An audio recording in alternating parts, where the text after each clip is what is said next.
Good morning, everybody. Today is the 61st session of Lex webinar series. We have been very happy and satisfied over the past march of law of the lecture series. And we have been very particular in choosing best topics and resource persons of caliber. Today, we have Mr. P. Wilson with us as the chief resource person on the topic, which is something very interesting, relevant, and to some extent debatable also. The chief guest of the day is Mr. P. Wilson. He is one of the designated senior counsels of Madras High Court and is a member of Parliament, Rajya Sabha from Tamil Nadu. Born in 1906, he studied BSc from Loyola College, Chennai, and BL from Madras Law College near 1989. He has been the standing counsel for very many state undertakings like Chennai Corporation, Tamil Nadu Slum Clearance Board, Tamil Nadu Civil Supply Corporation, etc. And he served as the special PP for the CBI also. He has been serving as the senior standing counsel for IT Department, Chennai Port Trust, and the National Highways Authority of India. And he has also defended the Telecom Regulatory Authority. Mr. Wilson served as the additional central government standing counsel, senior panel counsel, assistant solicitor general, special government pleader, additional advocate general for the government of Tamil Nadu, and additional solicitor general for South India.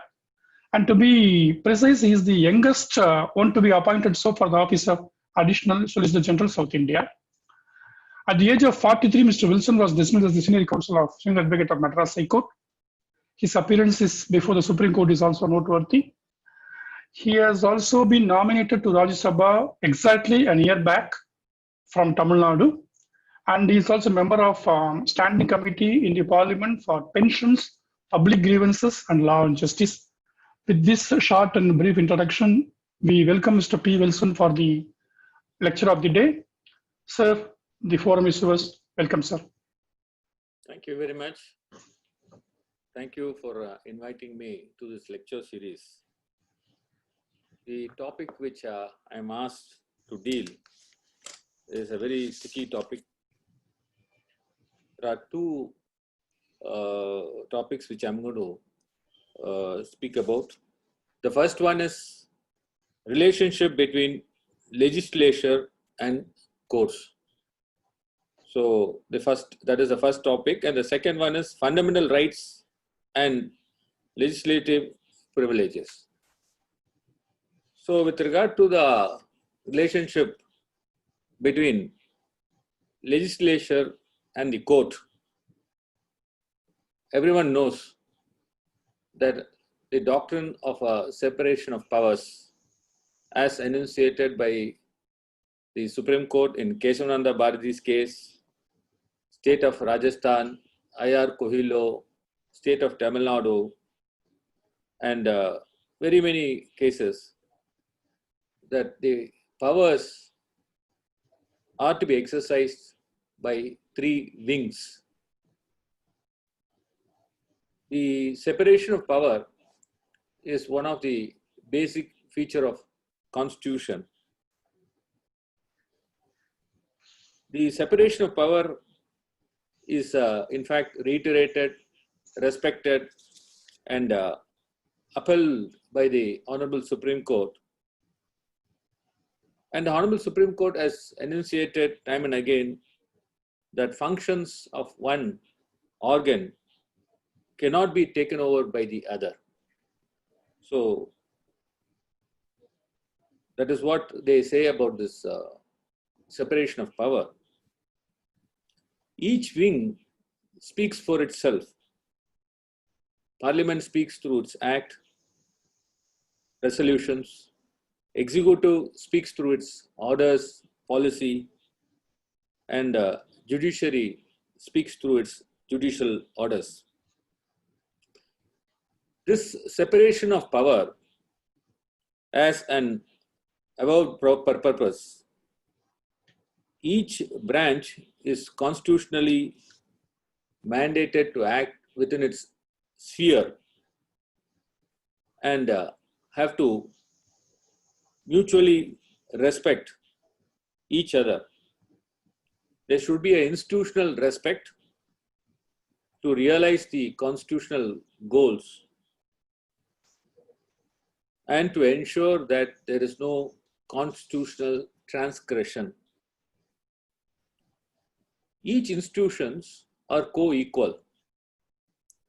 They have a specified enumerated constitutional powers. There should be a mutual trust and respect to be maintained. The institutional importance which I am speaking about, they have to maintain the committee.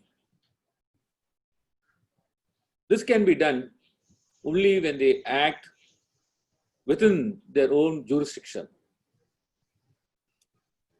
Each branch must support each other in general in the interest of good governance. One should respect the other. That is what the Supreme Court says in many judgments. While Parliament has supremacy in the power of legislation, judiciary is the final arbitrator, interpreter, guardian, and protector of Constitution. There is a clear constitutional division between the three, and one should not disturb the allocation of roles and function between the three organs. The separation of powers ensures rule of law in two ways. One is constitutional and institutional legitimacy to the decision by each branch, and the second one is the system of checks and balances on as the Constitution provides. In fact, in one case, Binay Vishwam versus Union of India, which is reported in 2017 7 SEC page 59, courts have said that it should exercise self-restraint when it strikes down a legislation. They strike down a legislation within a well-settled parameters while interpreting the Constitution. The Supreme Court has said that it cannot sit over the judgment or wisdom of Parliament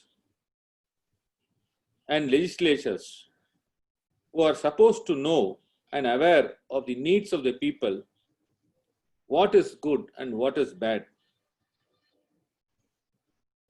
In fact, in one recent judgment, Dr. Ashwani Kumar versus Union of India, this judgment is reported in 2019 SEC Online AC 1144. A three-judge bench refused to issue mandamus to enact legislation. In fact, Dr. Ashwani Kumar is a former law minister. The matter relates to a custodial torture. There's a death, as we see today in Satankulam. But Supreme Court said that legislature is an elected and representative body. It enacts laws to give effect to and fulfill democratic aspiration of the people. Legislature function as a deliberative and representative body, and therefore we cannot issue any directions. Some of the important paragraph, I don't want to bore you with reading the entire judgment, but the observations of Supreme Court is that each wing should be conscious of the enormous responsibility that rest on them to ensure that the institutional respect and comity is maintained. That is what the Supreme Court says. And it says that there should not be constitutional transgression. In fact, it quotes very many judgments. Why I am quoting this judgment is all the judgments has been discussed threadbare. At one paragraph, it also says that the nuances of doctrine recognize this, that while the essential functions of one organ of the state cannot be taken over by the other, and that a sense of institutional comity must guide the work of the legislature, executive, and judiciary, the practical problems which arise in the unfolding of democracy can be resolved through robust constitutional cultures and mechanisms. That's what the Supreme Court says. And the Supreme Court distinguishes between judge-made law and parliament-made law. It says we must distinguish law-making by legislators from law-making by the courts. Legislators can lay down rules purely for the future and without reference to any actual dispute. The courts, insofar as they create law, can do so only in application to cases before them and only insofar as is necessary for their solution. Judicial lawmaking is incidental to solving of a legal disputes.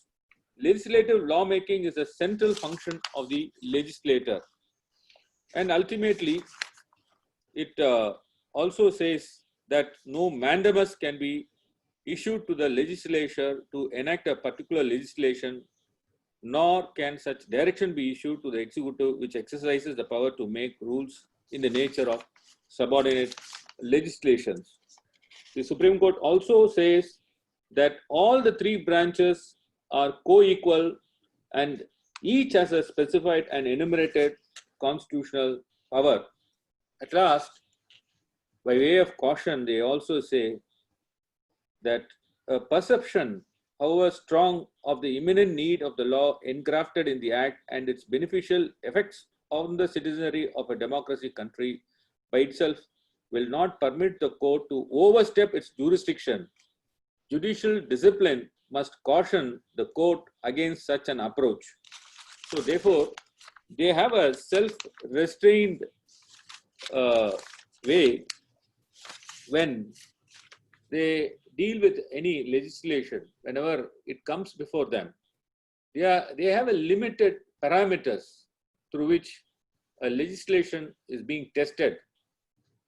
They don't test the wisdom of the parliament. They leave it because the parliament consists of the representatives of the people, and they are the ultimate persons who reflect the will of the people. In fact, the Supreme Court had an occasion to say that who is the authenticated person to speak on behalf of the parliament. The Supreme Court said, yes, the Constitutional Court alone have the authenticated voice to speak on behalf of the parliament. I quote, this is a judgment, a 5-judge bench, 1983, 1 ACC, page 147. Sanjeev Coke Manufacturing versus Bharat Coking Coal Limited. I'll read one passage, one paragraph, what the Supreme Court said. The Supreme Court said it's a voice of the parliament. No one may speak for parliament, and parliament is never before the court. After parliament has said what it intends to say, only the court may say what the parliament meant to say, none else. Once a statute leaves Parliament House, the court is the only authenticated voice which may echo, that is, interpret the Parliament. The court will do with the language of the statute and other permissible aids. That is what the Supreme Court has said. Now, one more judgment is about the relationship which the Supreme Court had an occasion to deal. is 19 AR 1989 Supreme Court 1899 para 17.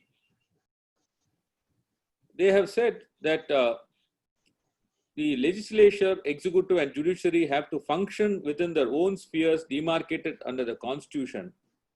No organ can usurp the functions assigned to another. Constitution trusts to the judgment of these organs to function and exercise their discretion by strictly following the procedure prescribed therein. That is what the Supreme Court has said in this judgment. So the relationship which we can see and interpret is that there should be a mutual respect between the two organs. And after all, for a good governance, each branch should support each other. That is what the Supreme Court has said in the judgments which I quoted to you. And they have to function within their sphere, recognizing the constitutional limitations. I would also like to quote one more judgment. I.N. Saxena versus State of Madhya Pradesh, 1976 4 SEC 750. Whether a legislature can declare or overrule a judgment, a judicial decision. And Supreme Court had an occasion to deal with it, and Supreme Court interpreted that you can remove the very basis of the judgment, but you can't bring in a statute or a provision to declare a judgment as void. This is also followed in the another judgment, 1996 7 SEC 637, where the question was whether the legislature is competent to overrule the decision of the court without properly removing the base on which the judgment is founded. The Supreme Court said, yes, if you can remove the very basis of the judgment, you can bring in a law. So that is how the expectation of these three organs, each one have supremacy in their fields, while a judge cannot become an administrator or a judge cannot make a law. Likewise, the parliament cannot have or equipped to interpret a law. It can only make a law.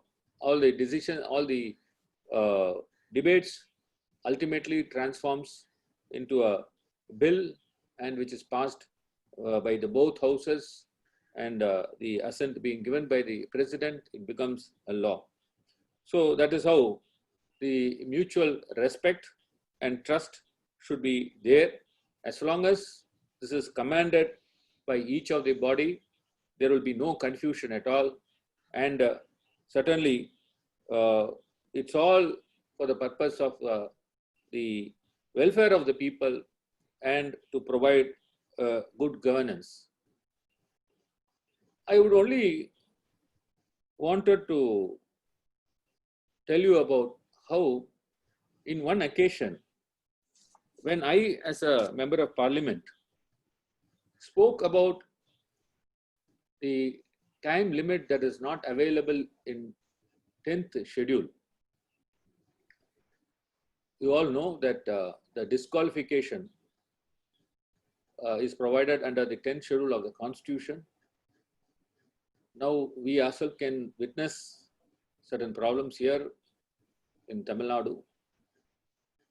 There is no time limit provided under the Constitution for disqualification, and one MLA or one MP cross over and joins the other party, and if an application for a disqualification, a petition for disqualification is being made, there is no time limit at all. So the presiding officer sit over that petitions indefinitely without any time limit. But the Supreme Court had an occasion to deal with a case that arose from the Manipur Assembly. That is the case decided on 21st of January 2020, Kesham Megha Chandra Singh versus Honorable Speaker, Manipur Legislative Assembly and others. Three-judge bench of our Honorable Supreme Court, while issuing directions, requested the Parliament to amend the law. And it said that the functions exercised by a speaker is like a tribunal, and therefore it should be amended in such a way that a retired judge or a retired Chief Justice of the High Court or an independent mechanism should be there, should be put at place so that they can decide this issue. The Supreme Court also granted 4 weeks' time for the Speaker to act upon on the application given by the whip of one particular party. I have a small video running for about 5 minutes. I only want you to kindly observe what is the reaction of the law minister the moment I rose up and said, look, this is a judgment of the Supreme Court. Please bring in a law and please fix a time limit on the presiding officer so that they will not sit over indefinitely. Please watch this video. I request you all to kindly see this video, please. This was seriously objected, saying that this is transgression into the powers of the Parliament or legislature. It was not taken in a right spirit, even though the judgment clearly observes that there are many cases where the speaker or the presiding officer sits over this disqualification issue for a longer time. Therefore, if one sees this video, even though this has taken place inside the Rajya Sabha, but however, this will clearly gives a message as to how the legislator views whenever some directions are given by the court to the Parliament or to the state legislature. So with this, I will wind up my lecture on this relationship between legislature and courts. So I'll pass on to the next topic, that is fundamental rights and legislative privileges. So you all know what is a privilege. A privilege is a special right, advantage, or benefit conferred on a particular person. It is a peculiar advantage or favor granted to one person as against another to do certain acts. Immunity is an exemption or freedom from general obligation, duty, burden, or penalty. It's like exemption from court of law or authority, then freedom from prosecution, protection from punishment, etc. are all the immunities. You all know what privileges a parliament and a legislator who exercise his duty inside the parliament or legislature does. I'll just tell you a few privileges that a legislator and the body commands. One is the freedom of speech in the parliament. Article 105 and 194 are the same, which deals with powers, privileges of the House, of the legislature, and of the members and committees thereof. Committee, my learned friend was talking about in which committee I am. So when I am in a committee, it is an extended parliament. So that privileges is also available to that committee.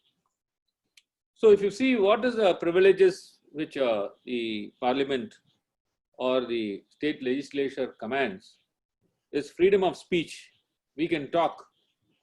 We are not subject to any prosecution. Our speech is unlimited.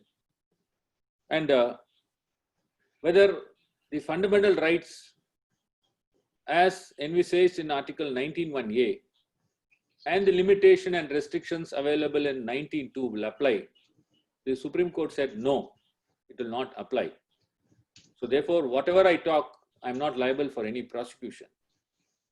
Then, the next one is the immunity to a member from any proceedings in any court in respect of anything said or any vote given to him in Parliament or any committee thereof.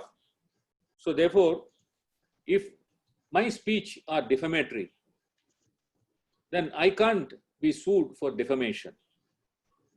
And because after all, I am espousing the cause of the people. Likewise, if I give any vote in the Parliament, that if no one can question it on the ground that that vote is given in contravention of certain laws or something, so that protection is also there. The third one is immunity to a person from proceedings in any court in respect of publication by or under the authority of either House of Parliament of any report, paper, votes or proceedings. Suppose Parliament, whatever a legislator speaks in the Parliament, I speak ill and he publishes it. Will that attract defamation? That immunity is given to a person who publishes it. In fact, there is one act called as the Parliamentary Proceedings Protection of Publication Act 1977. It says that, save as otherwise provided, subsection 2, no person shall be liable to any proceedings, civil or criminal, in any court in respect of the publication in a newspaper of a substantially true report of any proceedings of either House of the Parliament, unless the publication is proved to be made with malice. So that is how they say. And even you would have seen Raj Sabha TV, Lok Sabha TV, there are two broadcasting channels, and they have applied even to the wireless telegraphy. This act shall apply in relation to reports or matters broadcast by means of wireless telegraphy as part of any program or service provided by means of broadcasting station situate within territories to which this act extends, as it applies in relation to reports or matters published in a newspaper. So therefore, when at the time of debate, someone the Lok Sabha TV or Raj Sabha TV, or for that matter any other channels telecast, then there is an immunity to broadcast that parliamentary proceedings. Then next one is prohibition on the courts to inquire into proceedings of the Parliament. You all know there is a Article 122. Article 122, I'll read that article also. That Article 122, courts not to inquire into the proceedings of the Parliament. The validity of any proceedings in Parliament shall not be called in question on the ground of any alleged irregularity of procedure.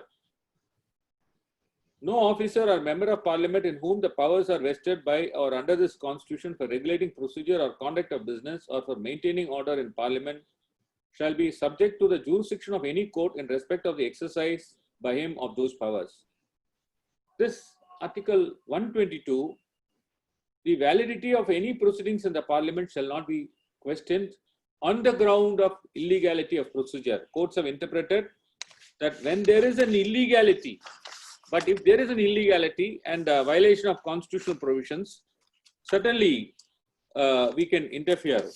This power is similar so far as state legislature is concerned, that is Article 212. 212 is for the state legislature and 122 is for the parliament. So this is one of the power, the immunity which is given by the constitution. Then freedom from arrest of members in civil cases during continuance of sessions of the House and 40 days before its commencement and 40 days after its conclusion. This is one of the protection that is given, immunity that is given from the arrest. If you see section 135 of the Civil Procedure Code, it clearly says that exemption of members of legislative bodies from arrest and detention under civil process. No person shall be liable to be arrested or detention in prison under civil process if he is a member of the House or Legislative Assembly or the Legislative Assembly of a union territory during continuance and after conclusion. That is what it says. So that immunity is also given to the members of parliament. Then the right of the House to receive immediate information of the arrest, detention, conviction, imprisonment and release of a member is also provided under the rules. Immunity from arrest and service of legal process within the precincts of the House without obtaining the permission of the chairman speaker is also there. Protection of publication of the proceedings of a secret sitting of the House. There is a proviso under Article 361A where the protection is there, and the publication of proceedings of a secret sitting is not allowed. Then the members or officers of the House cannot give evidence or produce in courts of law documents relating to the proceedings of the House without the permission of the House. Then they cannot be compelled to attend as a witnesses. That protection is also there. Then the evidence tendered before a parliamentary committee and its report and its proceedings cannot be disclosed or published to anyone until they have been tabled in the houses. So these are all some of the privileges of the parliament and its members. I would take you to the relevant article. If you see Article 194 of the Constitution, where do you get this powers and privileges of the houses of legislature and of the members and committees thereof? Insofar as state legislature is concerned, it can be seen in Article 194, which is similar to Article 105 so far as the Parliament is concerned. Now let's see how far the fundamental rights does not apply or will apply to certain clauses. There are 4 clauses in this Article 194. The first one, Article 194(1), reads, subject to the provisions of this Constitution and to the rules and standing orders regulating the procedure of the legislature, there shall be freedom of speech in the legislature of every state. This is first clause. The second one is, no member of legislature of a state shall be liable to any proceedings in any court in respect of anything said or any vote given by him in the legislature or any committee thereof, and no person shall be liable in respect of the publication by or under authority of a house of such a legislature of any report, paper, votes or proceedings. Now, the first clause of this Article 194, the reference to the Constitution which they have said in Article 194 has been explained by the Supreme Court in the judgment relating to Allahabad, that is reported in 1965 Supreme Court 745. This is one of an important judgment where there were complete confrontation between the legislature and the judiciary. The Supreme Court, on a reference by the President of India, they interpreted the various articles, powers, privileges of the legislature, which is similar to that of the Parliament. While interpreting, they said that Article 194, the reference to the Constitution in Article 194, 1 and 2, the fundamental rights that is provided in Article 19(1)(a) will not apply, because that is a liberty, that is a privilege every legislator has got. He can speak without any restrictions.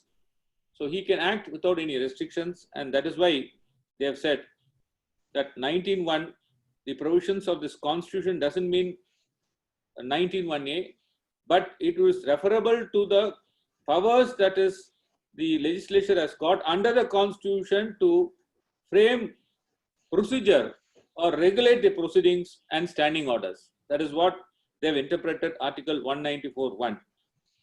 Even 194(2), they have interpreted that whatever they speak in the Parliament, you can't call them into the court. You can't punish them also. That is what they have said, Article 194(2). In fact,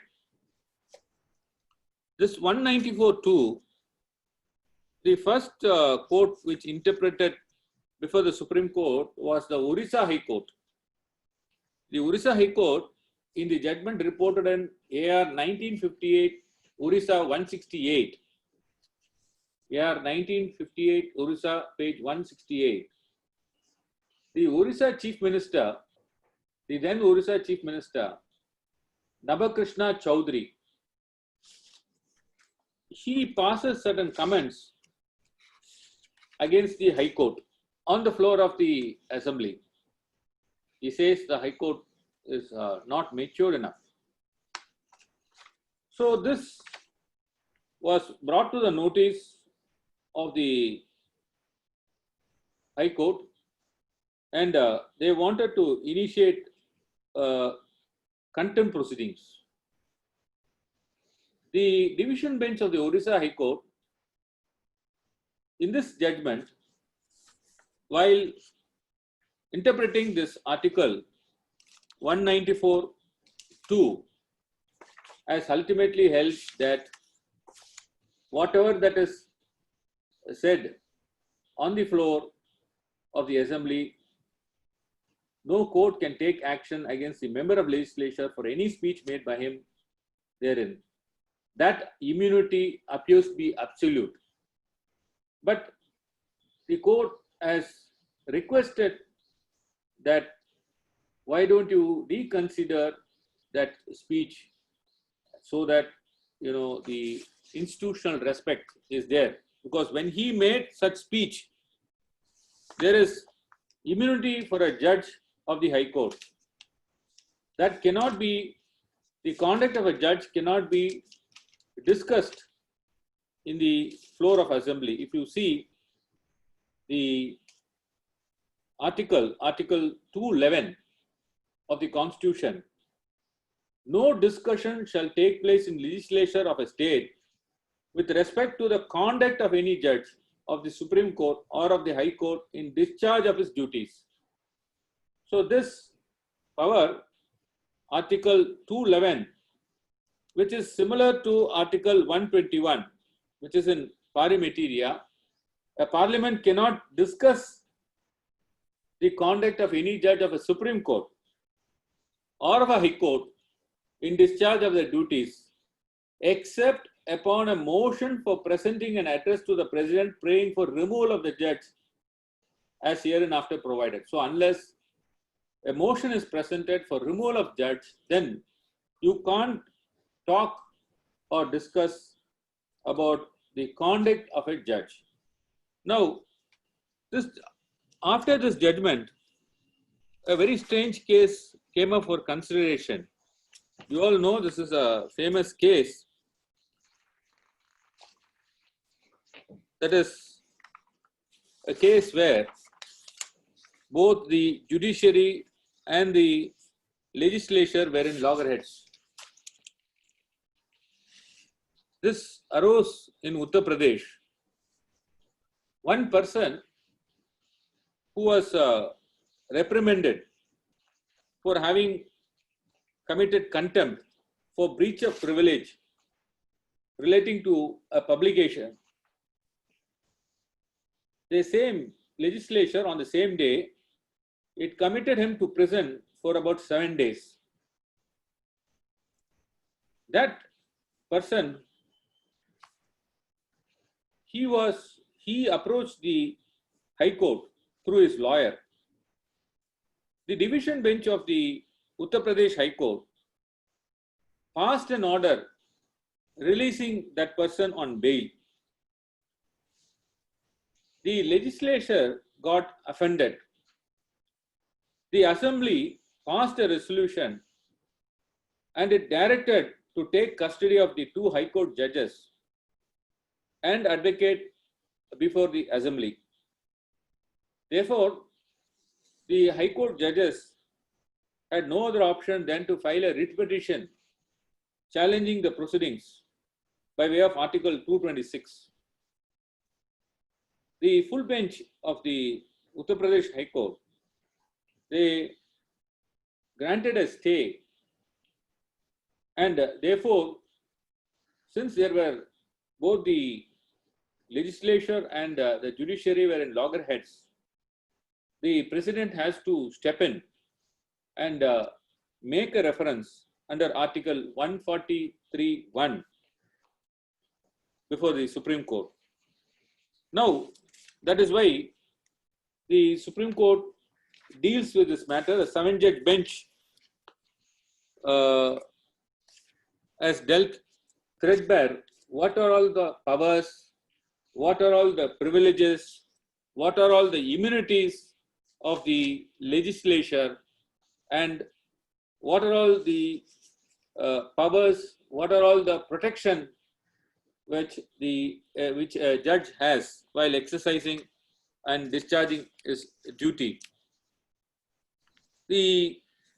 As I told you earlier, that Article 194(1), the privilege and the power which it has got, the fundamental rights under Article 119(1)(a) doesn't apply, and they say the reference to the Constitution in that is that 19(1)(a) doesn't apply and is independent of that.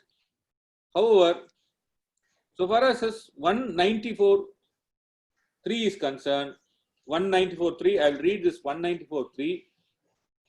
It starts like this: in other respects, the powers, privileges, and immunities of a house of legislature of a state and of the members and committees of a house of such legislature shall be such as may from time to time be defined in the legislature by law, and until so defined shall be those of that house and of its members and committees immediately before coming into the force of Section 26. Then Clause 4 also says, the provisions of Clause 1, 2, and 3 shall apply in relation to persons who, by virtue of this Constitution, have the right to speak in and otherwise to take part in proceedings of a house of legislature of a state or any committee thereof, as they apply in relation to the members of that legislature. The Supreme Court, while interpreting this power under Article 194(3) and 194(4), it said that so far as when you exercise the power of summoning a person and reprimanding him or passing a punishment, then certainly that person will have his fundamental rights, namely Article 21, and that has to be respected. That is what the Supreme Court says. Supreme Court says that the powers which you exercise pursuant to the privilege of the legislature, when you want to punish a citizen for contempt, then the extent and limitation is what is that available. You have to respect the other parts of the Constitution, namely Article 21. And when you want to summon a judge for the conduct, for his conduct as a judge, then certainly a bar under Article 212 will come, which 211 will come, which clearly says that there is a restriction on the discussion of legislature, and that is how the Supreme Court protected the judges and even the lawyer who exercise his power, his statutory duties, because he is a person who has enrolled himself pursuant to the powers under the Advocates Act, and therefore the right of an advocate to assist a citizen to protect a fundamental right to move High Court, it should remain uncontrolled by Article 194(3). This is the protection given to the lawyer. If I'm moving for a person who is reprimanded or who is punished by the legislature, even that lawyer enjoys an absolute immunity, and they say the power under Article 194(3) is uncontrolled. That is what they say, and this judgment cautions the power to punish a person's, how a contempt power should be exercised. I will read this one paragraph because they cautioned the judges of a High Court, and in fact it would equally apply to the Supreme Court. But while cautioning the exercise of contempt powers, they also cautioned the legislature from exercising the contempt powers. I will read this because I found this paragraph to be very important. Power to punish should be exercised cautiously, wisely, and with circumspection. Frequent or indiscriminate use of this power in anger or irritation would help to sustain the dignity or stakes or the stakes of the court, but by sometimes affect it adversely. Wise judges never forget that the best way to sustain the dignity and status of their office is to deserve respect from the public at large by the quality of judgments, the fearlessness, fairness, and objectivity of their approach, and by their restraint. Dignity and decorum which they observe in their judicial conduct. What is true of the judicature is equally true of the legislature. That is what they have said. They have ultimately said that each one should respect each other, and you should observe or act with much restraint. That is what the Supreme Court has said. Now, I will also read out few judgments which has dealt with this privileges. AR 1965, Supreme Court, AR 1965, Allahabad 349, and AR 1972, Supreme Court, page 272. This judgment is an interesting judgment. Tej Kiran Jain and others versus N. Sanjeeva Reddy and others. There is a speech made in the parliament in respect of one Shankaracharya. Therefore, the followers filed a suit for defamation. The 5-judge bench of Supreme Court, the constitutional bench of Supreme Court, while interpreting Article 105, said that they have complete immunity. I'll read one paragraph. In our judgment, it is not possible to read the provisions of the article the way suggested. The article means what it says in language which could not be plainer. The article confers immunity inter alia in respect of anything said in the parliament. The word anything is of the widest import and is equivalent to everything. The only limitation arises from the words in the parliament, which means during the sitting of the parliament and in the course of the business of the parliament. We are concerned only with the speeches in Lok Sabha.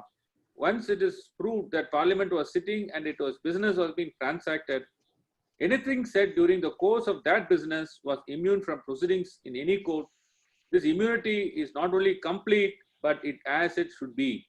It is of the essence of parliamentary system of government that people's representatives should be free to express themselves without fear of legal consequences.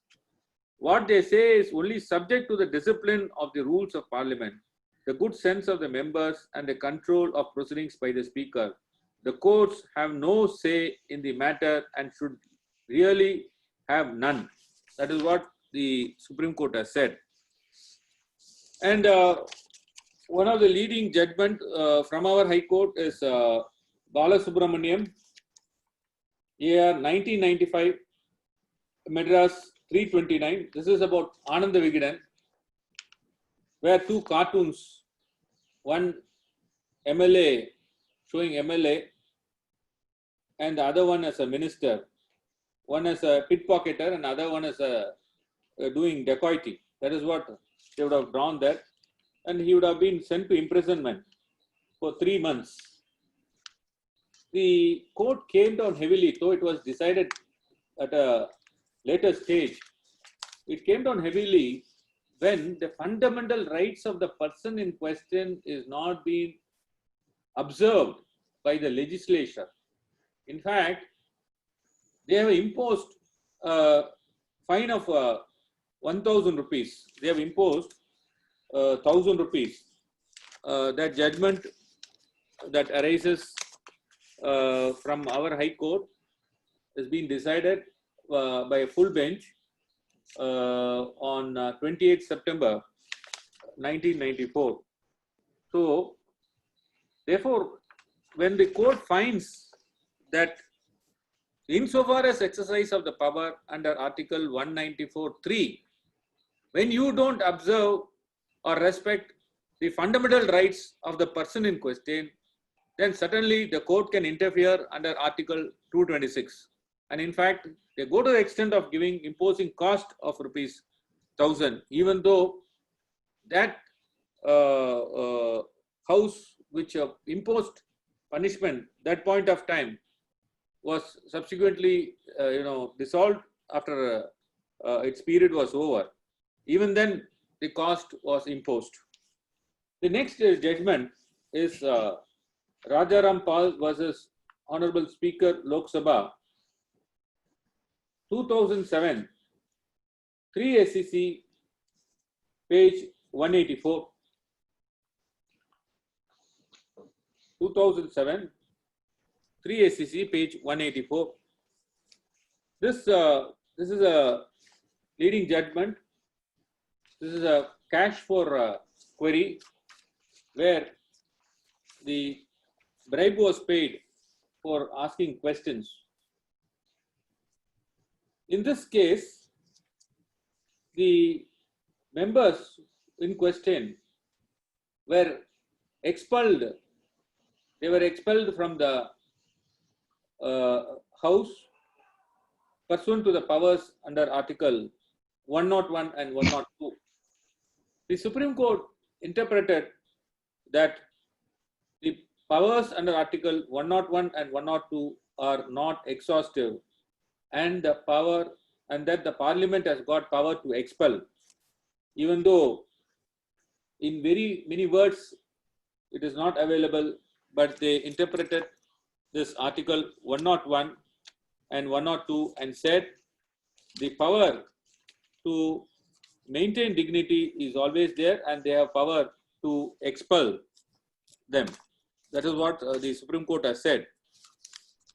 But slightly deviating from the earlier constitutional bench, the Supreme Court at a later point of time in 2010, 6 SCC, page 113, 2010, 6 SCC, page 113. The constitutional bench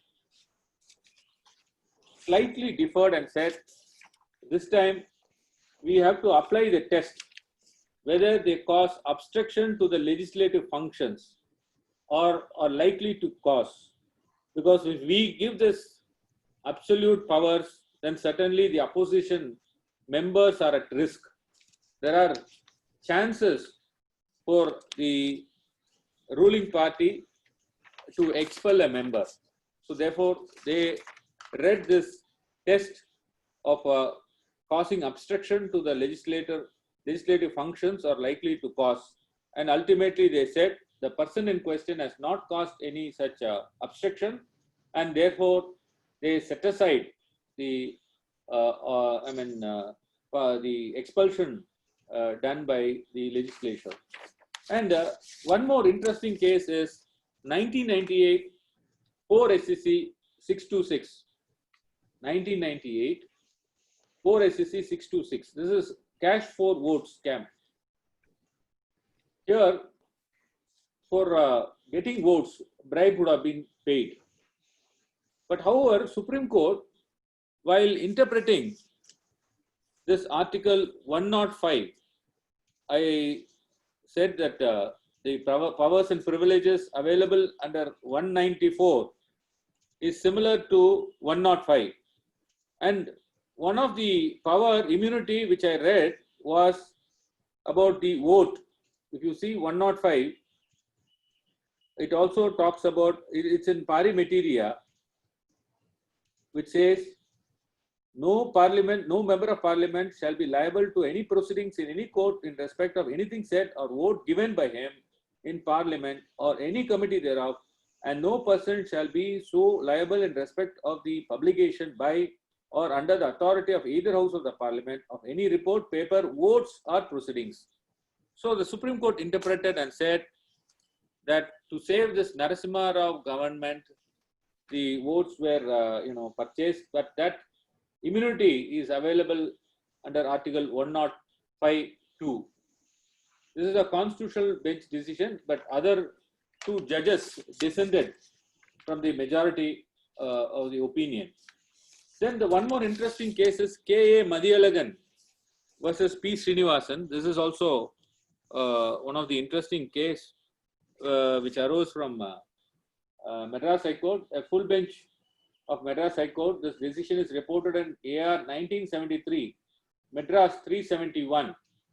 The Madras High Court, the full bench of Madras High Court clearly said that the speakers have immunity from appearing in the case, and they also said that what are all the functions of speaker, how he is protected, and how the proceedings cannot be called in the court merely because there is some violation or some irregularity is there.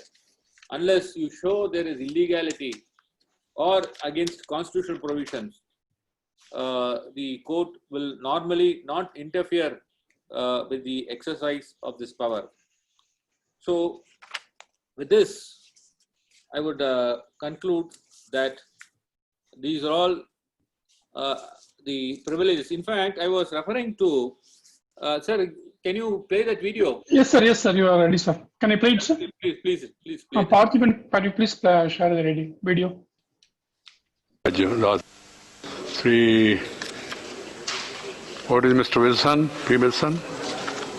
Thank you, Honorable Chairman, sir. Sir, today I bring to your kind attention of this August House to the fact that the legislative intent of the anti-defection law inserted by the Constitution 52nd Amendment 1985 stands defeated by the inordinate delay in taking up and disposing complaints by the authorities referred in Clause 6.1, that is, the Speaker of the House or the Chairman as the case may be. We have noticed in past few decades that various speakers from state legislatures who act as a tribunal under the 10th schedule sit over the issue of disqualification indefinitely. Sir, the object of the Constitution 52nd Amendment Act 1985 is to curb the evil of political defection motivated by lure of office or other similar consideration which endanger the foundation of our democracy. A political party goes before the electorate with a particular program and sets up its candidates on certain promises.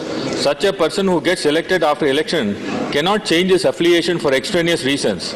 Sir, there are many instances wherein the Speaker of certain state assemblies sit over the issue relating to disqualification for years together, driving the aggrieved person to approach the courts. The Honorable Supreme Court recently in the Manipur Assembly case has stepped in and directed the Speaker to decide the disqualification petition within 4 weeks. The court also called upon the Parliament to consider amending the Constitution to substitute the Speaker of the Houses with an independent tribunal to decide disputes concerning disqualification arising under the 10th schedule. Sir, even in the elections to the municipal body post across India, it has been widely reported that persons who have been elected under the symbol of one party switches over to other parties for indirect election of post of chairman, etc. And the reason is that 10th schedule of the Constitution is not extended to the local bodies created under Part 9A and 9 of the Constitution of India. Sir, therefore, this August House should act to save the purity of democratic process by ensuring that the mandate given by the people to a particular candidate, a party, is not tainted by that candidate switching allegiance. This can be done only by fixing a mandatory time frame to decide defection cases by the competent authority under the 10th schedule. I also request this August House to extend the application of 10th schedule to the post of Part 9 and 9A, that is, municipal and local bodies, by suitably amending the Constitution. Thank you, Chairman, sir. Thank you. So unfortunately, people are saying now, it's not defection, it's only affection, and they are doing it with perfection. We must put an end to this. It's a very important issue across the country, cutting across party lines. We must really come forward to suggest some alternative to end this nuisance or nonsense or this thing, unethical acts of this defection. A very important issue. Even the court has commented recently, but everybody is taking time. Presiding officers are taking time. Courts are also taking time. And then we are helpless. Law Ministry is here. I hope that he will apply his mind. Need not reply now, but apply. Freedom. I'm not asking the minister to reply, but apply your mind and see to it that this issue is taken up at the appropriate level in consultation with all the concerned. Honorable members, Kahakashan, I think, is not there. She raised an issue.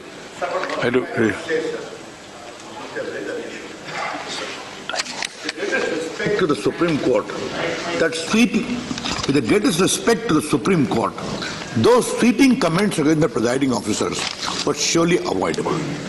We need to have institutional respect for all the institutions of the country. Right. And the presiding officers of the legislatures are equally important functionary in the constitutional process. That I must place on record. That's why I also said yes. I agree with the Honorable Minister, Law Minister, on this. This is a serious matter. It's a transgression. The Constitution is clear in its scheme of things and the division. Before going to question hour, I have a suggestion to make. Even the Secretariat also must take note of it. When people give notices, it is written in front of that, already raised one issue in this week.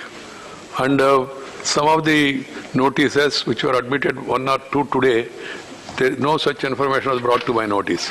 So whether we must have a practice of whoever has utilized one opportunity, he will get opportunity only next week. First come first in this week, whoever has come and which is admitted, that will be taken up. And secondly, if the time permits, then You would have seen how the Law Minister reacted about the institutional respect. I was talking about the institutional respect which each organ is expected to do, and that is how the member, in fact, I was taken by surprise. Both the opposition as well as the ruling party, they were against the judgment of the Supreme Court. They stand on the same line. When the Law Minister says the institutional respect should be maintained and no such comments or directions can be passed, this was also on the floor of Rajya Sabha was accepted by the opposition leader. he also stood up and said, yes, there's a transgression of powers. That's what. So I would only say that it's left to them to decide. Therefore, this one more judgment is Kihoto Holohan. This is 1992, Supplement 2 SCC 651. You know, the Speaker acts over this disqualification issue as a tribunal. And during this application, when it is pending before him, the Supreme Court gave a complete immunity. The constitutional bench gave a complete immunity. That is why, you know, many of, with the great respect, I'm not passing any adverse comments. Great respect to the honorable presiding officers. As I spoke in the parliament, and that immunity which is available to me, so that they have to adhere to some time limit, so that, you know, people who have faith on this democracy, when they cross line, because a legislator is elected, when the party goes before the people and shows some promises which they have fulfilled, good things which they have done, and ask one of its member to be elected as an MLA or an MP, that person cannot cross over and go to other parties, switch over the lines. And when a question of disqualification is raised, in spite of a whip's direction, and that person crosses over and he votes or acts in defiance of the whip, and suddenly the presiding officer has to decide the matter within a time frame manner. And that is what the Honorable Supreme Court felt in the Manipur Speaker's case. So therefore, with this, I would wind up my lecture on these two topics. Thanks for listening to me. Thanks a lot for the organizers. I'm really happy to be a part of this lecture series. Thank you very much. Thank you, sir. Thank you very much. You have got a dual role to play. First of all, you are an advocate and representing the state before the courts many times. And secondly, now you are a parliamentarian. So my question is this, that your speech came from the experience of both. I have only one question, sir. Time and again, I have been seeing that the Supreme Court has been issuing directions to the Parliament to enact law on a particular subject which is silent. For example, you can take the example of euthanasia. The Supreme Court said euthanasia has to be conferred, passive euthanasia or active euthanasia, and please legislate on the subject. Till that time, our judgment will be the law of the land. That was the case in Vikas judgment, where working women were sexually not harassed. And finally, now voice sampling, the Supreme Court told the Parliament to enact a law on voice sampling. Till such time, the judgment will be enforced as a law. And finally, it was Muttalaq. To my knowledge, Muttalaq was the only subject where the Parliament enacted the law immediately without any delay. For obvious reasons, you know well what is the condition behind that. So I don't want to go to any political issue. My simple question is this, sir.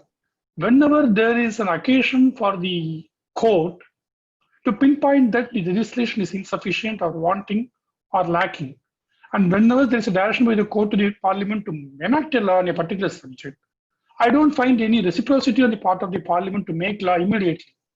The good self knows very well, it took nearly 19 years for the various government to enact a law on the safety of work women after the Vikas guidelines. And no act is forthcoming for either for voice sampling or for euthanasia. In such case, what exactly is the fate of the people who are left without any enactment on these subjects? Your experienced, considered views. Well, as I said earlier, that no mandamus can be issued to the legislature or the Parliament to enact a law. Yes, sir. To that extent, the laws are very clear, and Supreme Court, you know, their observations are only recommendatory. Yes, sir. No contempt would lie also, even if such directions are issued, the Supreme Court doesn't entertain a contempt. And of course, as I read to you the 2019 judgment, Dr. Ashwani Kumar, who himself was a former law minister, Yes, sir. and he had approached the Supreme Court to bring in a law with regard to the custodial torture. In fact, he had relied upon the Law Commission reports, National Human Rights Commission's reports, Select Committee reports of the Parliament, and also a bill which has been introduced. Yes, So sir. the Supreme Court said, look, it's all there, but see our power. We can't give such positive directions, mandamus Yes. directions. So that is how, you know, the courts, they refrain themselves. As I said, that three organs have a mutual respect towards each other, but all of them have to act in such a way that they give a good governance to the people. So if you feel that the orders of the Supreme Court are not respected by the legislature or the parliament, because parliament acts through various bodies. In fact, if you know that a political party which is ruling, they will be supported by the executive, and if they don't rise up to the occasion, rise up to the requirement of the people, certainly they will fall down. The next election they will fall down. The people don't vote for them. And that is how, now take the example of a custodial torture. We have seen in Satankulam, we observed by ourselves, the Madras High Court was kind enough to interfere, take a suo motu petition, and things went in a right direction. So therefore, this custodial torture, the bill is still pending.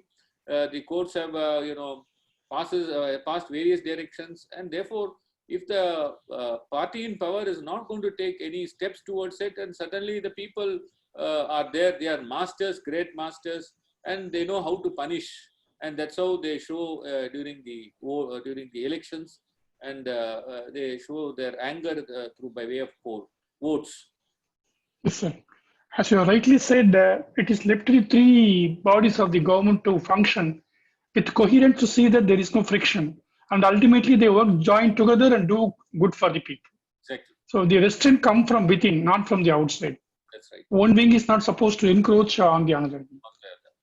Thank you, sir. May I now request Mr. Arunadil Sekhar to interact with the Chief Minister. Mr. Sekhar? Yes. I thank the CBI Council, Mr. Wilson, for giving a wonderful lecture. It's a novel subject which was not spoken by any of the speakers so far. I thank on behalf of the board members of the Madurai and the organizers. Thank you. So the questions in the chat box were already posed by me to you. Okay. So one more question. They say whenever there is a direction by the parliament, it is not in the nature of a direction, only a request or a recommendation. The question is the fate of the reports of the Law Commission pending before the Standing Committee of the Parliament for years together. One person has asked a question. In 2003, the Law Commission has given a report to the Parliament with the nature of suggesting revamping the entire Evidence Act. But not even a single recommendation of the Law Commission in amending Evidence Act has been taken on file. It is still pending before the Select Committee or the Standing Committee. Sir, what is the role of the Law Commission in suggesting amendment to the Parliament? Is the Parliament bound by the report of the Law Commission, or it is left to the discretion of the Parliament? It's a recommendatory in nature. I will recall Justice A.R. Lakshmanan Committee has recommended Yes, sir. the benches of Supreme Court. He suggested that there should be 4 benches, one at Chennai or Hyderabad, other one at Delhi, then one at Mumbai, the other one at Calcutta. And that was a recommendation given by him. But till today, in fact, the full court, in 2010, the full court of the Supreme Court did not accept it. Instead, it is the unitary character of the Supreme Court will be destroyed. What is the unitary character? With great respect, when you see Article 130, please see Article 130 for a moment. 130. I will tell you the seat of the Supreme Court. The Supreme Court shall sit in Delhi or in such other places or places as the Chief Justice of India may, with the approval of the President, from time to time appoint.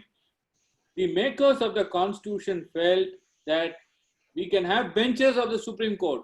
This, I'm not saying, I'm not interpreting. The Constitution makers themselves have said this.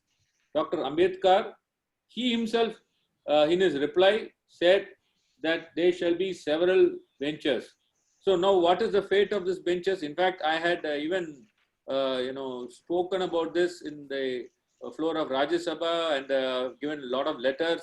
In fact, I have brought a bill also.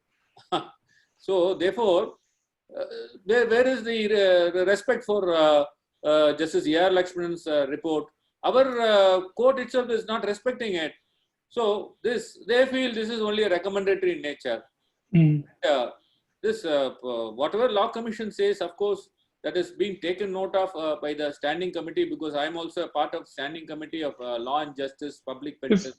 Yes, sir. And in fact, we give a recommendation. Even our recommendation of the standing committee, our findings, suggestions are all recommendatory in nature. In fact, we travel throughout India.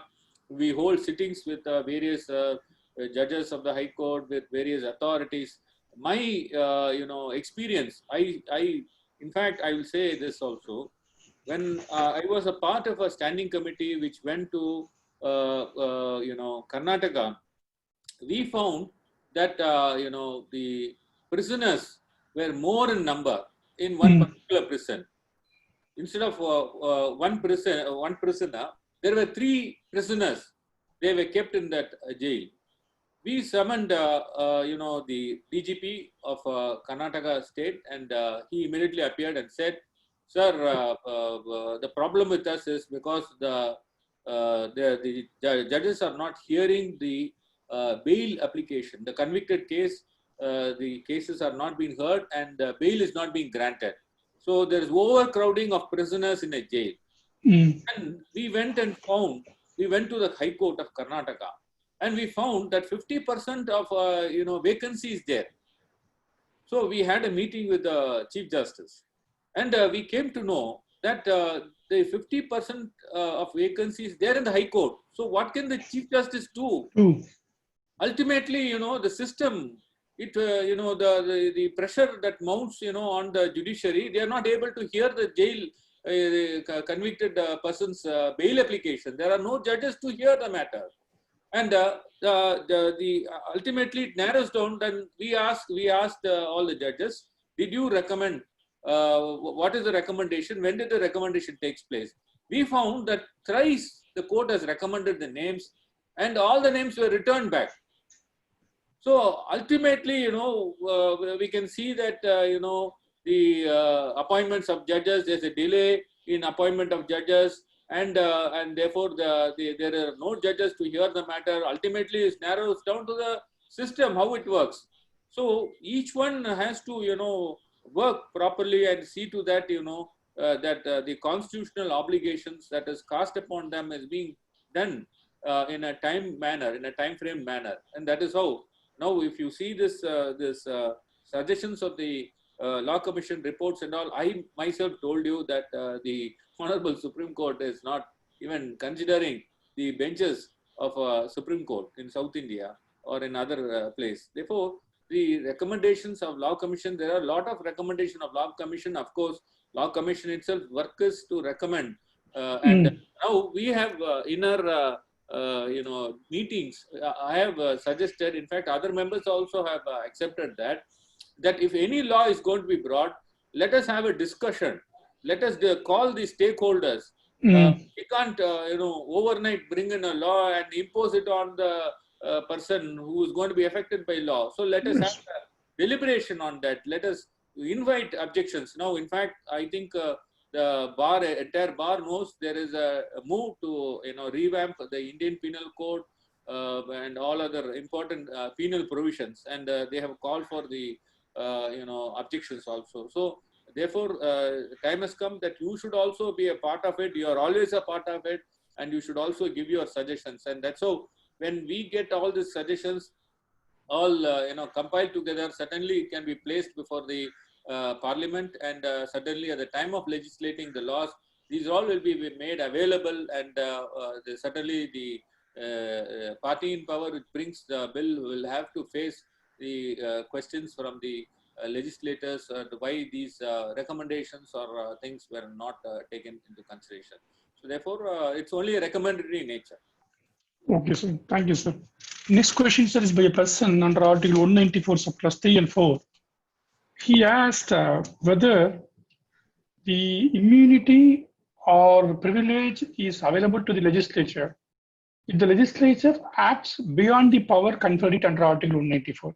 If they act beyond the power, can the court interfere and say it is not valid? Yes, that is what I think you said that you made it already very clear. The bench has made it very clear. AR 1965 Supreme Court 745 145. Yes, sir. You have mentioned in the initial stage itself. read where they have dealt. Yes, sir. Whatever power the state legislature has got, to that extent only. I even said that advocates exercising their powers under the Advocates Act in the aid and assistance, to see the fundamental rights of a person in question is, preserved or, properly taken before the court. They also enjoys the, power and they are kept away from Article 194.3. So that Yes. judgment throws much light. Because Yes, sir. indiscriminate use of exercise of the power. That is why I read one paragraph. Yes, that sir. Contempt power should be used in a more cautious manner. That is what I read. That will apply even to the legislature. Legislature also. Yes, sir. So one Mr. Senthil Kumar wants to talk to you, Advocate Senthil Kumar. Sir, what is your takeaway relating to in lot of tax matters after Supreme Court judgment, retrospective amendments is being made, sir?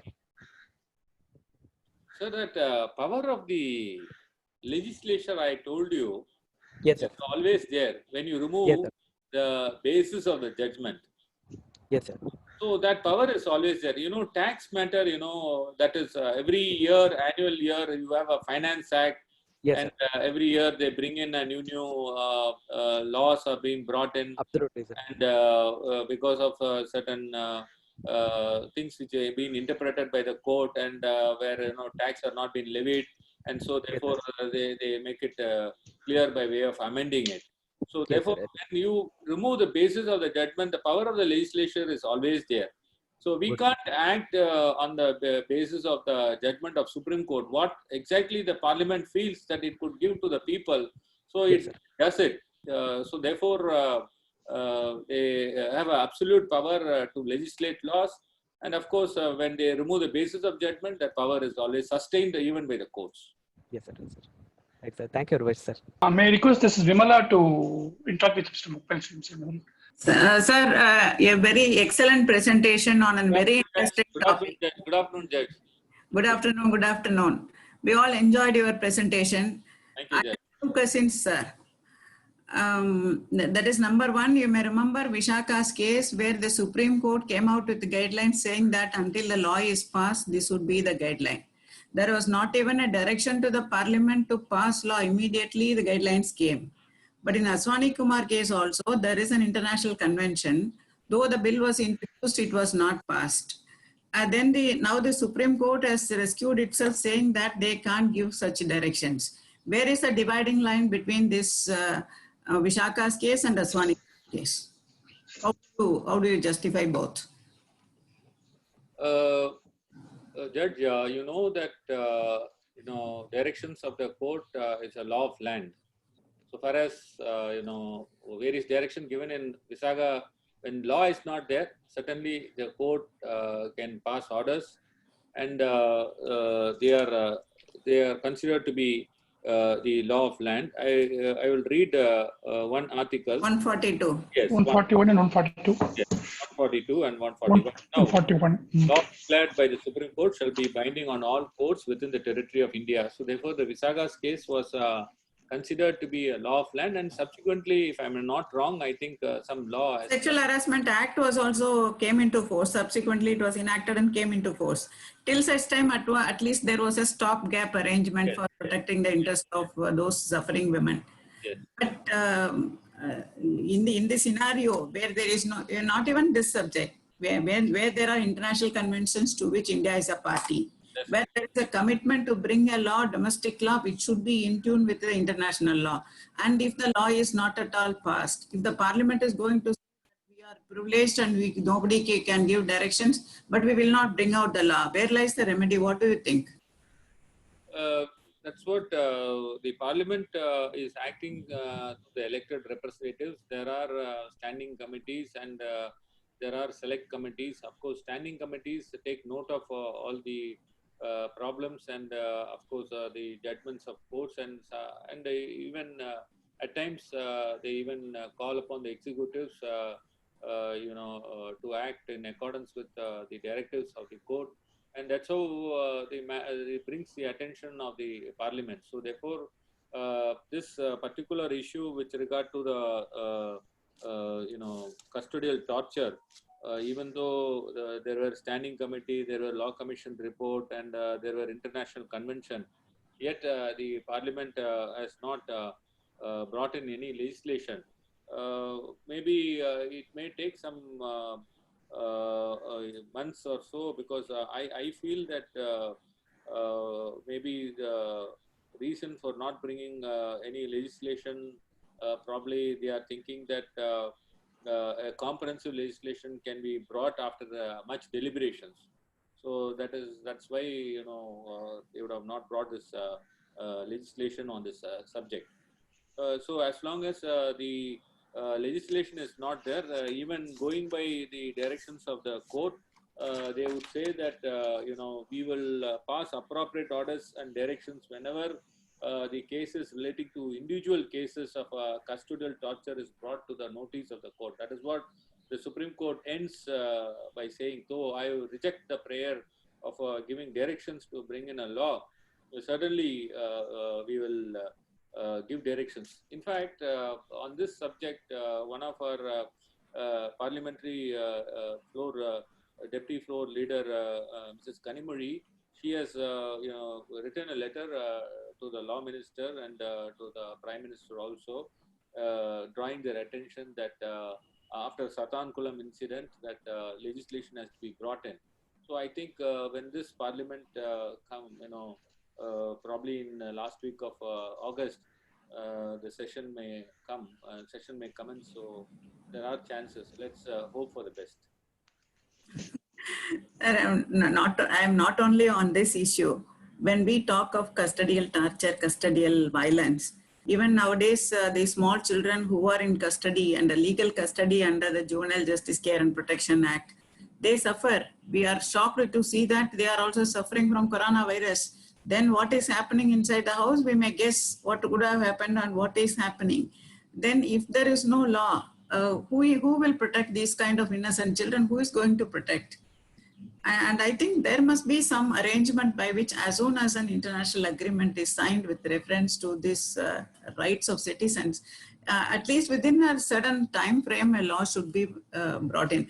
Even if there is a law, we know very well that getting justice is very, very difficult. But when there is no law at all, where is the question of getting justice? Very, very, very difficult.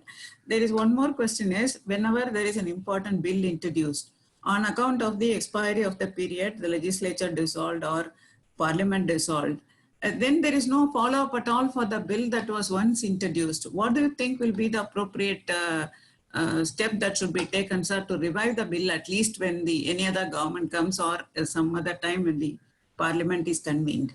Why don't we think of and bring out some kind of arrangement by which the lapsed bill is again getting life? Bill introduced in Rajya Sabha never expired. It never lapsed. Never lapse. Yeah, in Okay. Rajya Sabha, it is always alive. That's what. It's a continuing body. Unlike Lok Sabha. So But we never see life for any bill that is lapsed on account of dissolution of the Lok Sabha. Well, once for all it goes. We have never come across any case so far, if I remember correct. They introduced in Lok Sabha, once the term of the Lok Sabha is over, then the bill gets lapsed. That's what the article also says so. So under certain persons, they will be prudent, shrewd enough to introduce in Rajya Sabha so that the bill will not lapse. So whatever may be, it has to be passed in both the houses. So as Judge said that the next government, incoming government should also follow it up and see to that the bills are reintroduced. Merely because it is a lapse, it doesn't mean that it can't be reintroduced. It can be reintroduced. So certainly it's a valuable suggestions. I think if the bills is going to really help the people and protect the downtrodden or small the minors, as the judge was referring to, certainly the incoming party which comes to power should also follow it up. So they have to do it. We have seen in cases where normally the projects which have been undertaken for the past 5 years are suddenly left at that, and incoming government doesn't continue with this project. Yeah, a lot of funds that has been invested in a project, ultimately they don't complete the projects. That's how, even the bill also, the incoming government should see that if it is really bills are going to solve the problems and going to give a good solution for the people, certainly it has to be taken forward. They should remember that government may come and go, party may come and go, parliament may come and go, but people continue to be there behind them, expecting them. They should remember. I think you will continue to raise your voice on behalf of those people. Thank you, Judge. Sure, Judge. Sure, Judge. Thank you. Thank you, sir. Thank you so much. Thank you, ma'am. Thank you, ma'am, for Interesting the presentations. Thank you, Judge. Thank you. thank you, ma'am, for your interaction. Thank you, sir. Thank you, sir. Thank you, Mr. Wilson. I appreciate you for your time and energy amidst your tight schedule, both as an advocate as a parliamentarian. You have taken much strenuous effort to prepare the speech and answer the questions meticulously. We thank you wholeheartedly and hope to join with you another occasion with similar sessions, sir. Thank you very much, sir. Kind of you. I thank Sagar for the opportunity also. Thank you, Mr. Sagar. I thank Sagar also. Thank you, sir. Thank you.